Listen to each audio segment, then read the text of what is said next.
If this sounds interesting to you, on June 2nd, 1863, Harriet Tubman led a Union operation that freed more than 700 enslaved people in a single night, making her the first woman in U.S. history to lead a military raid, and it was one of the most successful and underappreciated operations of the entire Civil War. If you want the full story, the people, the place, the raid, and the long fight for freedom that followed, then today's book just might be for you. Today, I'm reviewing Combee, Harriet Tubman, the Combahee River Raid, and Black Freedom During the Civil War by Edda L.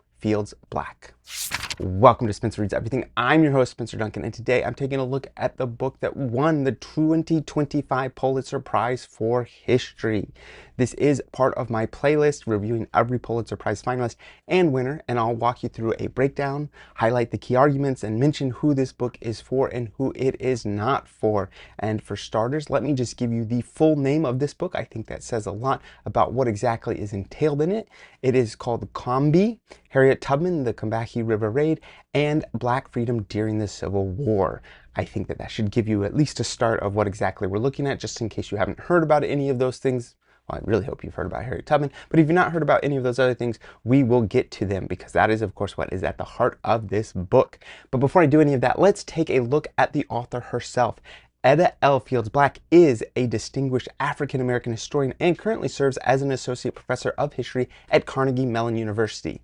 She is renowned for her expertise in West African rice agriculture and the African diaspora. She has conducted groundbreaking research on the coastal rice-growing cultures of Guinea and Sierra Leone, as well as the Gullah Geechee communities of the U.S. South. She was raised in Miami. Black spent much of her early life with her paternal grandparents, Jim and Mamie Fields, who were Gullah speakers from Green Pond, South Carolina. Her academic journey took her from Emory University, where she got a BA in English and History, to the University of Florida, where she got an MA in History, and finally to the University of Pennsylvania, where she completed another MA and her PhD, where she focused her dissertation on rice agriculture along Guinea's Nunez River. In addition to her work on African American history and the transatlantic slave trade, Black is also a linguist with significant contributions to the study of West Africa's Atlantic languages, including Rio Nunez, Nalu, and Mel languages. Her major publications include Deep Roots, Rice Farmers in West Africa and the African Diaspora, and the co-edited volume Rice, Global Networks and New Histories. I bet that's a very interesting read. I have not read it, but I look forward to possibly checking it out. In 2024, she of course released this book, Combee, Harriet Tubman, the Combahee River Raid, and Black Freedom During the Civil War, and it is being considered a major historical work, especially considering that it won the Pulitzer Prize for History. These books are not always necessarily written by academics. The ones that win history in particular, I feel like frequently are written by journalists, but she clearly is an academic, and this was published by a university press, Oxford University Press to be precise. So, as I said, I will give you a summary of the book, and then I will also talk about some of the things that I understood about the book and appreciated about the book, and maybe some of the things that I thought maybe could have used a little work, and certainly tell you who I think this book is for and who is not for.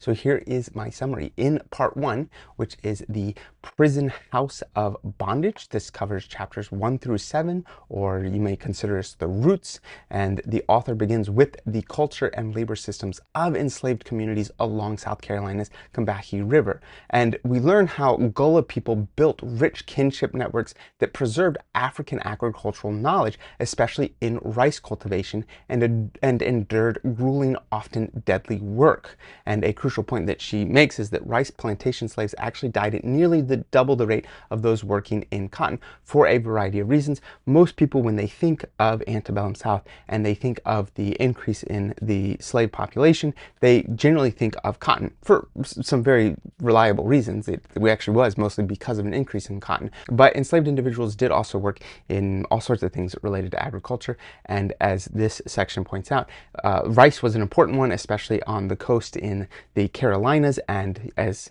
I already mentioned, it came with a much higher fatality rate than you saw in other parts of the South. Part of it was just because it was a different kind of work, and there were just different kinds of problems that they faced, especially different kinds of dangers, whether it was different kinds of poisonous snakes that were harder harder to see, or just the type of work that was being done in the rice paddies. And so for a variety of reasons, you can see why it was actually an incredibly dangerous form of agricultural work, particularly in contrast to cotton, which is already an incredibly dangerous form of agricultural work. And in this section, we meet families by name, including the elders, the children, and what she calls prime hands. And one thing you should know about this is not a generalized history. It's actually a very personal history. She takes a deep look at the individuals that are involved in this. Obviously, she cannot account for all 700 plus people that are going to be freed, and Harriet Tubman and those that are part of the raid, she can't give you details about every single one of them.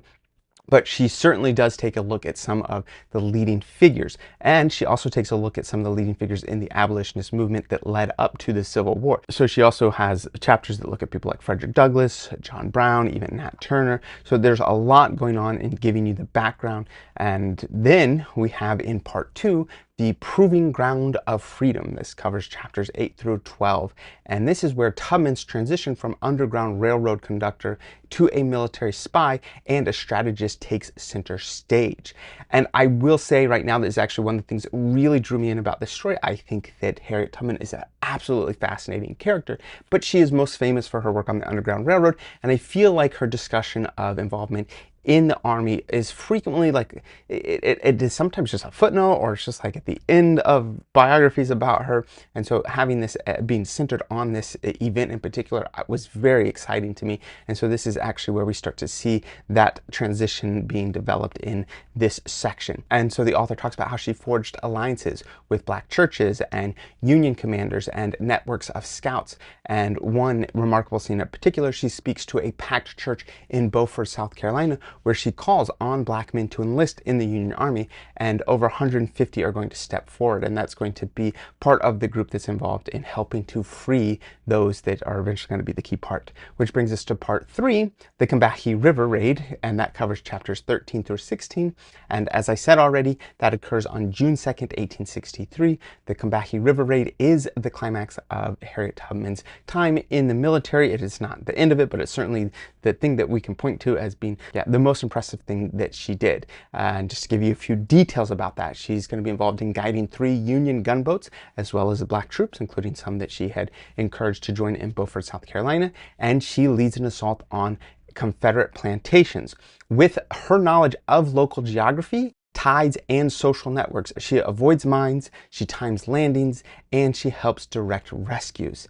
And I must point out that she does all of that through networks that she set up. She was not intimately familiar with this area. She is very famous as a conductor on the Underground Railroad, but nowhere near this area. This is something that she had to learn as she became an asset to the Union Army. And so you have all sorts of really interesting individuals that we had seen in the first section that are getting a chance at freedom. And there's even one unforgettable moment when an 88-year-old man named Minus Hamilton, who is still enslaved, sees the black soldiers arrive, and he announces that everyone should run. This is an 88-year-old man that even clearly near the end of his life, he sees the boats and he encourages everyone to flee towards them because he sees that this is an opportunity at freedom. So 756 enslaved people were freed that night. It is one of the largest liberations of people by U.S. forces in the Civil War, especially by a small raiding party, and definitely the largest that was led by a black woman. I can't retell all of the specific freeing of individuals, but this would certainly be a very notable one. And the fact that it's led by the one and only Harriet Tubman is just so incredibly impressive to me. Which brings us to part 4, which is called We's Combee. This is chapters 13 to 19. Think of it more like a liberation and legacy. And of course, freedom didn't end the struggle. And so the author follows the escapees through enlistment, contraband camps, displacement, and attempts to find family. So she uses Civil War pension records, and she reconstructs lives with extraordinary detail and empathy. And in so doing, she reclaims dozens of stories that have never been told. And her goal is what she calls the work of naming. Those are the 4 main sections of it, and you could look at any one of those sections that you might be interested in or read it as a whole. But I want to point out some of the key arguments that the author is making, because she isn't just telling a good story, she's reshaping the way that we understand the Civil War. She, I think, convincingly argues that the raid was one of the largest slave rebellions in American history. Usually when you think of slave rebellions, you think of ones that failed, ones like Nat Turner that get put down very violently. But when you have something like this that actually succeeds, I think it's worth noting that that is a successful slave rebellion. She repositions Tubman not as a symbolic figure, but as a literal military leader and an intelligence operative. And I know that Harriet Tubman, which is a name we all know now, I don't know how big of a name she would have been at this very moment, but she actually had really important qualities that made her a valuable leader and an important resource for the Union Army. And that's why she's being used here. It's not just because of name recognition. And so I think that that's an important point that the author is making. She also insists that Black freedom was not granted, it was seized, often by the enslaved themselves. This, of course, plays into larger questions about the Civil War and people's motivations for the Civil War. It took several years before Black people could enlist in the Union Army. It was several years before the Emancipation Proclamation, which in many ways turned this from a war that was trying to preserve the Union specifically into a war that also had this element of specifically freeing the enslaved individuals. And so this work is actually contributing to what I feel like is really important scholarship that is really emphasizing that the enslaved individuals that eventually became free, it was not always just a matter of waiting for the Union to win the war. I'm sure there were many people that was eventually the consequence, but there were also lots of people, including the people that fought for the Union Army, including people like Harriet Tubman that worked as spies or who helped lead this raid, but also people that actively helped in their own escape, especially there at that moment. And I think that this is, again, part of a larger conversation in developing scholarship that is really putting more focus on just how much work people did, especially enslaved individuals or formerly enslaved individuals, in the process of ending slavery in the United States. And I think that that is one of the arguments that she is making here. And the author, I mean, through deep archival work in Civil War pension files, she really brings forth the names, the kinships, and stories that would otherwise not be known. She has a great deal of archival expertise, and one thing that makes Combee stand out even more is the sheer depth of Edda L. Black's research. This book wasn't assembled from secondary sources, it was painstakingly built from the ground up. And Edda Black spent more than a decade combing through thousands of Civil War era pension records and federal census files housed at the National Archives. These documents became the voices that she used to reconstruct this story. And so we have veterans, widows, and descendants of the Combahee River Raid that submitted detailed affidavits and testimonies to claim pensions. And in those pages, long forgotten in dusty file drawers, our author discovered stories of family reunifications, labor histories, and community formation. She traced names, movements, and even regional dialects. And the book is a mosaic of these lives, carefully restored piece by piece. Her dedication to this work not only honors the memory of those often omitted from Civil War narratives, it also redefines what historical storytelling can look like. If you've ever wondered how a historian brings the past to life, this book is an example of the types of resources that historians use and the processes that they use to create a larger narrative and to tell a story. I will say, I must be honest, when I saw what this book was about, I was immediately excited. I'm a huge Harriet Tubman fan. Always have been. I think that she deserves every bit of praise she gets, and then some. I certainly still think that she should be on the $20 bill by now. I do not think that Andrew Jackson deserves to be there. I think he is one of the worst people to have ever been president, but that is beside the point. And I think that her life is one of the most remarkable in American history. And this particular moment, the Combahee River Raid, is usually treated, like I said, more like a footnote. And it's often tossed on at the end of Tubman biographies. I know that there was a movie that came out a few years ago that I watched, and I enjoyed it for the most part. But this raid, it was, again, just like this scene with no context that didn't, put a lot of focus on it, because instead they focused on her work as a conductor on the Underground Railroad. And I actually think that there's an argument to be made that they're much more connected. I mean, this is her work as a conductor on the Underground Railroad was one of the things that helped her to become such an important spy or intelligence operative for the Union Army that made this raid possible. So I was really excited when I saw this, because a lot of times this has just kind of been thrown in as, oh, and by the way, she also led a military raid and it freed 700 people, which I do not think is a small detail, but I feel like that's how it is in almost every discussion of her. But she is an endlessly fascinating character for a lot of reasons. So the fact that this book promised to center on this event, I was all in. And there is a lot to appreciate here. Again, the level of research is staggering. The archival work, the historical reconstruction, it is masterfully done. However, I do have to say that I I think that the author has done something genuinely important by bringing so many voices and stories to light. But in all honesty, I have to reserve my complete adoration for the book because, while the content is fascinating, the execution didn't quite flow quite the way I hoped. For a moment in history this riveting, the storytelling felt bogged down at times. I think that the author's academic strength, which is, again, undeniable and impressive, may have hampered the narrative flow at times. This is actually a common issue, I feel like, in works of deep historical scholarship. The sheer weight of the material can crowd out the story. And so I would say in my final review of this that this book is a bit long. I mean, it's really long.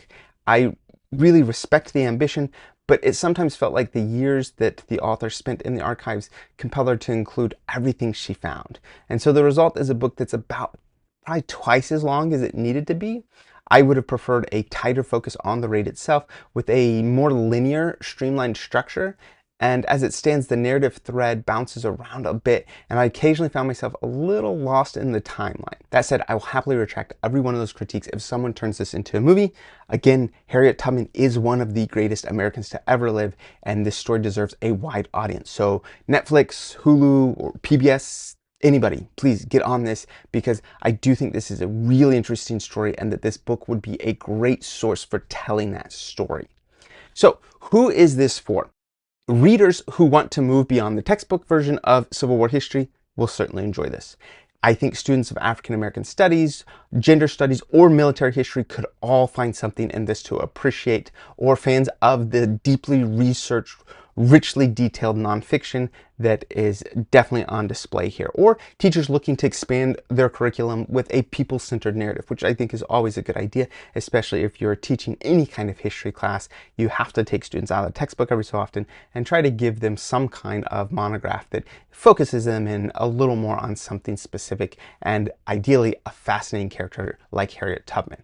Who is this not for? Well, it's not for casual readers who want a short, breezy overview.